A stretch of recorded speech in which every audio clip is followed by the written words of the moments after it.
Good morning class, good morning. चलिए आज हम लोग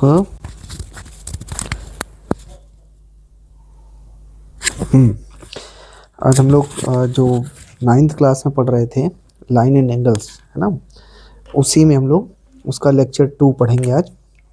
ठीक है, तो उसके कुछ टॉपिक्स हैं, मैं आपको बता दूं क्या क्या हम लोग डिस्कस करेंगे। क्लास नाइन्थ, है ना, लेक्चर 2, है ना, line and angles, line and angles. ठीक है, इसमें हम लोग आज पढ़ेंगे some angle relations, some angle relations. ठीक, इसमें हम सबसे पहले पढ़ेंगे आज एडजेसेंट एंगल। एडजेसेंट एंगल ये क्या होता है, इसे जानने की कोशिश करेंगे। ठीक है, चलो बता देते हैं। इसको वैसे हम बोलते हैं संलग्न कोण, हिंदी में बोलते हैं संलग्न कोण। ठीक है, तो संलग्न कोण क्या होते हैं, जैसे ये एक एंगल है, ठीक है, इसका नाम दे दो एंगल 1, और इसी से एक और एंगल बना दो, ये एंगल 2। ठीक है, इसका नाम रख देते हैं ए, ओ, बी और सी। ठीक है ना, तो ये एंगल 1 और एंगल 2, इनमें एक लाइन कॉमन है। मतलब अगर दो एंगल के बीच एक लाइन कॉमन हो, ठीक, तो ऐसे एंगल क्या बोले जाएंगे, दोनों क्या बोले जाएंगे, एडजेसेंट एंगल। ठीक है ना, एडजेसेंट एंगल, ये याद रखिएगा। इसके बाद हम लोग पढ़ेंगे linear pair angles, linear pairs angles. ठीक, तो जैसे एक एंगल ये है बेटा, ठीक है, ये θ1 मान लो, ठीक, और एक एंगल बेटा ये है यहाँ से यहाँ तक θ2। मतलब अगर एक एंगल और दूसरा एंगल, ये दोनों मिल करके एक स्ट्रेट एंगल बनाते हैं, क्या बनाते हैं, स्ट्रेट एंगल, तो इनको हम लीनियर पेयर एंगल बोलेंगे। θ1 एंड θ2 कैसे हैं, लीनियर पेयर एंगल। ठीक है, इनकी प्रॉपर्टी है कि θ1 और θ2 का सम कितना होगा, 180 डिग्री। अगर दो लीनियर पेयर एंगल जो हैं, पेयर मीन्स होता है दो एंगल, अगर उनका सम 180 डिग्री आ रहा है तो वो सप्लीमेंट्री एंगल भी होते थे, और उन्हीं को हम लोग लीनियर पेयर एंगल बोल देते हैं। ठीक है, यानी टू एडजेसेंट एंगल जिनका सम क्या हो, 180 डिग्री, क्या बोला जाएगा। ठीक, अब कुछ रिजल्ट देख लो फटाफट। Some result on angle relations. ठीक है, एंगल्स रिलेशन। ठीक, एंगल्स के रिलेशन पे कुछ रिजल्ट। ठीक, तो सबसे पहला जो है, इसको आप थ्योरम 1 भी बोल सकते हो।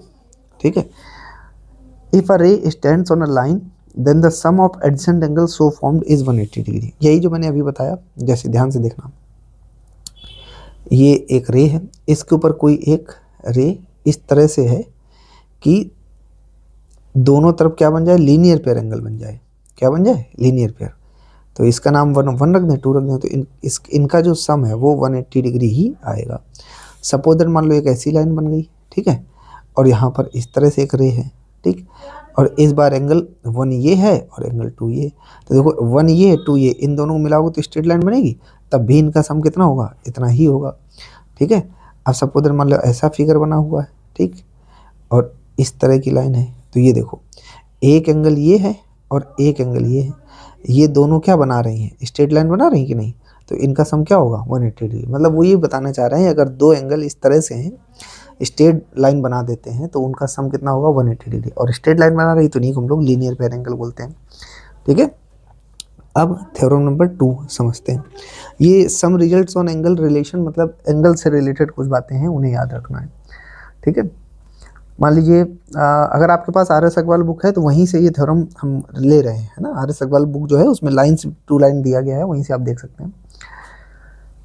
क्वेश्चन है, थ्योरम है, लिखा है prove that the sum of all the angles form on the same side on a line the given point on the line is 180 degree. तो हम समझा देते हैं इसको, स्टेटमेंट क्या लिखेंगे आपको समझाते हैं, ऐसे समझो। ये एक क्या है, ये एक लाइन है, ठीक है, और इस पे एक पॉइंट है वो, इसके ऊपर मान लीजिए बहुत सारे रे बने हों इस तरह से, ये ठीक है, ठीक। तो ये एक एंगल है और ये एक एंगल है और एक एंगल ये है, एक एंगल ये, इन सबका नाम रख दिया। तो अगर इन सब को अगर जोड़ा जाए और एक स्ट्रेट लाइन बन जाए तो इन सब का जो सम है वो क्या होगा, 180 डिग्री होगा। कितना होगा, 180 डिग्री, ठीक है। ये आप याद रखिएगा, ठीक। ये स्टेटमेंट भी आपको याद रखना है, ठीक है। इसके बाद आपको एक चीज़ और ध्यान रखना है कि थ्योरम नंबर 3 इंपॉर्टेंट थ्योरम, ये एक पॉइंट है मान लो, ठीक है, और इसमें ऐसे रे बना हुआ है। इस पॉइंट के चारों ओर कंप्लीट एंगल जो होगा वो 360 डिग्री का होगा, ये आपको याद रखना है, ठीक है। और T4 थ्योरम नंबर 4 क्या है, जैसे क्रॉस बन रहा हो, क्या बन रहा हो, क्रॉस, ठीक। तो इन एंगलों को हम लोग वर्टिकल अपोजिट बोलते हैं, ये 1 और 2, एंगल 1 और एंगल 2 क्या है, वर्टिकल अपोजिट एंगल, ठीक। इधर से 3 और 4 है, ठीक है, तो 3 और 4 है। अच्छा, इनकी एक प्रॉपर्टी होती है, ये दोनों बराबर होते हैं, मतलब एंगल 1 इक्वल टू एंगल 2 हो जाएगा और एंगल 3 इक्वल टू एंगल 4, इनका मेजरमेंट क्या होता है, बराबर, ठीक है ना। बोलो, ये याद रखिएगा। अगर इतनी सब चीज़ें पता है, ठीक, तो आप एंगल फाइंड करने वाले क्वेश्चन कर पाओगे, ठीक है। तो मैं एक क्वेश्चन ले लेता हूँ जिससे आपको समझ में आ जाए, ठीक। एक देखो ऐसे लाइन बना हुआ है, ठीक है, फिगर एग्जाम में जरूर दिया जाएगा, इस तरह से दे दिया गया है और इस तरह से दे दिया गया। यहाँ मैंने बोल दिया x डिग्री, ठीक है, और ये बोल दिया बेटा 65 डिग्री, और ये बोल दिया हमने 2x माइनस 20 डिग्री, ठीक। और क्वेश्चन कह रहा है कि हमें एंगल AOC बता दो, क्या बता दो, और एंगल BOD बताओ, ठीक। तो हम क्या करेंगे, सबसे पहले देखो ये वाला, इसका नाम रखो एंगल 1, इसका नाम रखो एंगल 2, इसका नाम रखो एंगल 3। तो angle 1 plus angle 2 plus angle 3 equal to कितना होगा, 180 degree.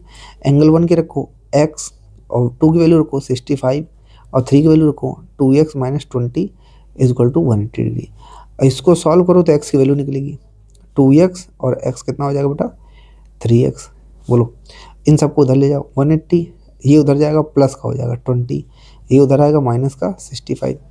3x is equal to 180 में 20 ऐड होगा 200 माइनस 65, 3x 200 से 65 सब्ट्रैक्ट करो, ठीक है, तो कितना बचेगा 135, 10 से 5 जाएगा 5, यहाँ के बचा 9, 9 से 6 जाएगा 3, ये ठीक है ना। तो x is equal to 135 upon 3, 3 कम 3, 3 चौको 12, 1 इसको दो, 3 पचे 15, तो x इज इक्वल टू कितना हो गया बेटा 45।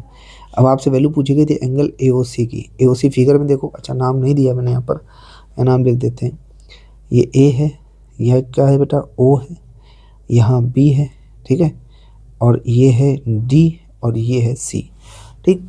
तो आपसे AOC पूछा जा रहा है, तो AOC फिगर में x है तो इसकी वैल्यू तो 45 भी आ जाएगी, ठीक है। और आगे पूछा गया BOD, क्या पूछा गया BOD, एंगल BOD, ठीक है। तो BOD कहाँ देखो, BOD 2x minus 20, 2x minus 20, तो 2x की वैल्यू 45 माइनस का 20, तो ये 45 टू जा 90, 90 माइनस 20, ये बेटा आ जाएगा 70 डिग्री, ठीक है। बोलो, तो इस तरह के नॉर्मल क्वेश्चन आते हैं। तो ये छोटा सा वीडियो था आपको थोड़ा सा रिवाइज कराने के लिए, आगे बड़े क्वेश्चन हम अगली क्लास में करेंगे, ठीक है। Thank you.